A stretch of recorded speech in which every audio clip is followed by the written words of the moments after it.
ایک نے بچے نے کہا کہ کسی مفتی صاحب نے یہ فتویٰ دیا ہے کہ اگر تصویر کوئی سامنے لگی ہوئی ہے اور سر کے ساتھ ساتھ پوری باڈی بھی ہو تب اس شخص کی نماز نہیں ہوگی، لیکن اگر دائیں بائیں ہے تو نماز ہو جائے گی۔ دیکھیں میں گارنٹی سے آپ کو کہتا ہوں کہ یہ کوئی مفتی ہو ہی نہیں سکتے ہیں، کیونکہ ہم تو اس فیلڈ کے مطلب بہت عرصے سے اس فیلڈ میں کام کرنے والے ہیں۔ یہ کوئی عالم صاحب ضرور ہوں گے لیکن مفتی تو ہو ہی نہیں سکتے ہیں۔ وجہ اس کی یہ ہے کہ پہلی بات تو یہ کہ جو ہماری شریعت تصویر کہتی ہے اس سے مراد صرف چہرہ ہوتا ہے، صرف چہرہ۔ آپ چہرہ کالا کر دیں اور پوری باڈی ہے، ہاتھ ہے، پیر ہے، پوری تصویر سامنے لگی ہو، نماز بالکل طیب حلال ہے۔ صرف صورت کو یہ تصویر کہتے ہیں، یاد رکھیں، فیس کو۔ اب وہ کہہ رہے ہیں پورا دھڑ، پہلے تو یہ غلطی۔ دوسرا غلط فتویٰ یہ ہے کہ اگر تصویر سامنے بھی ہو اور آپ جان بوجھ کے نماز پڑھیں، نماز پھر بھی ہو جائے گی، مکروہ تحریمی ہوگی، یعنی اس نماز کو دوبارہ لوٹانا واجب ہے۔ یہ کہنا کہ نماز ہی نہیں ہوگی یہ میجر مسٹیک ہے، کیسے نہیں ہوگی نماز؟ کہاں لکھا ہے قرآن و حدیث میں؟ تو اس کا مطلب ہے کہ وہ حقیقتاً مفتی صاحب نہیں ہیں۔ ہمارے ہاں آج کل میڈیا پر یہ بہت کچھ ہو رہا ہے، جیسے رمضان میں تو خاص طور پہ دیکھیں، میں بہت سو کو میں جانتا ہوں جنہیں غسل تک کے مسائل نہیں آتے، وہ مفتی بن کے بیٹھے ہوتے ہیں، اپنے نام کے ساتھ تعارف کروا رہے ہوتے ہیں، جی مفتی فلاں، اور وہ خوش ہوتے ہیں۔ مطلب یہ کہ آدمی ویسے اگر میں بالکل فقیر آدمی اور کوئی مجھے کہے جی کروڑ پتی مفتی صاحب، اور میں اس پہ خوش ہونا شروع ہو جاؤں، تو یہ تو حیرت کی بات ہے کہ بھائی میں ہوں نہیں اور خوش ہو رہا ہوں۔ تو اس طریقے سے بالکل غلط چیز ہوتی ہے۔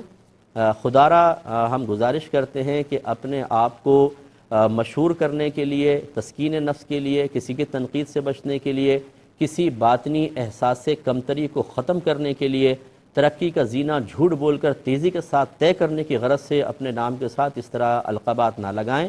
یہ گناہ ہے مستقل، آپ جھوٹ بول رہے ہیں۔ اچھا ایک دو کو میں نے منع کیا جن کو میں جانتا تھا کہ ان میں فتوے کی صلاحیت نہیں اور پھر بھی ہے، اور بس میں کہتا ہوں کہ اللہ تعالیٰ معاف فرمائے، میرے سے تعلق بھی ہو گیا، جیسے شاگرد ہوتے ہیں بعض اوقات، تو کہتے ہیں سب ہم نہیں کہتے، وہ تو خود لگا دیتے ہیں۔ بھائی نہیں کہتے تو آپ منع کریں نا کہ بھئی میں مفتی نہیں ہوں، آپ کیوں میرے نام کے ساتھ مفتی لگا رہے ہیں؟ یہ لازم ضروری ہے، نہ بیٹھیں آپ بولیں میں نہیں بیٹھتا ہوں، مجھے علامہ لکھ دیں، مولوی صاحب لکھ دیں، اور کچھ لکھ دیں، لیکن مفتی نہ لکھیں۔ تو خلاصہ کلام یہ کہ کوئی برا نہ مانے، میں نے کسی پرٹیکولر شخص کے بارے میں نہیں کہا ہے، لیکن جب ایک عالم دین کہلانے والا خود جھوٹ بول کر میڈیا پر بیٹھ کر اور لوگوں کو غلط مسئلے بتا رہا ہو، تو بتائیے کیا وہ قابل تعظیم ہے؟ کیا وہ میدان معاشر میں یہ سمجھتا ہے کہ اللہ کی بارگاہ میں جا کے غلط مسئلے بتا کے اور جھوٹ بول کر میں کوئی مقام مرتبہ حاصل کر سکتا ہوں؟ اسی عوام کے سامنے اگر اس کو سزا ہو گئی اور گرفت ہو گئی تو یہ بہت بری چیز ہے۔ آپ پہلے ترقی کا زینہ ضرور طے کریں، محنت کے ساتھ کریں، چوری کے ساتھ نہ کریں، اس کا کوئی فائدہ نہیں ہوگا، پھر اسی قسم کے مسائل صادر ہوتے ہیں اور قوم بیچاری پریشان ہوتی ہے۔ خلاصہ کلام یہ ہے کہ فقہا نے فرمایا اگر تصویر سامنے، اور تصویر کسے کہتے ہیں؟ یہ صورت، اور اس کمرے میں نماز پڑھی تو سخت مکروہ تحریمی ہے، اس نماز کو دوبارہ پڑھنا واجب ہے لیکن فرض ادا ہو جائے گا۔ مثال کے طور پہ آپ ظہر کی نماز پڑھ رہے ہیں، 5 منٹ باقی تھے، آپ نے سامنے تصویر کی نماز پڑھ لی، عصر شروع ہو گئی۔ اب سوال ہے کہ یہ ظہر کی نماز ہوئی کہ نہیں ہوئی؟ فرض ادا ہو گیا یا اس کو قضا کہیں گے؟ نماز ہو گئی، لیکن چونکہ تصویر کے سامنے پڑھی ہے تو مکروہ تحریمی ہے، پوری زندگی میں کبھی بھی لوٹا لیں واجب ہے۔ پھر دائیں بائیں ہو تو اس سامنے کے مقابلے میں کراہت کم ہے لیکن پھر بھی مکروہ تحریمی ہے۔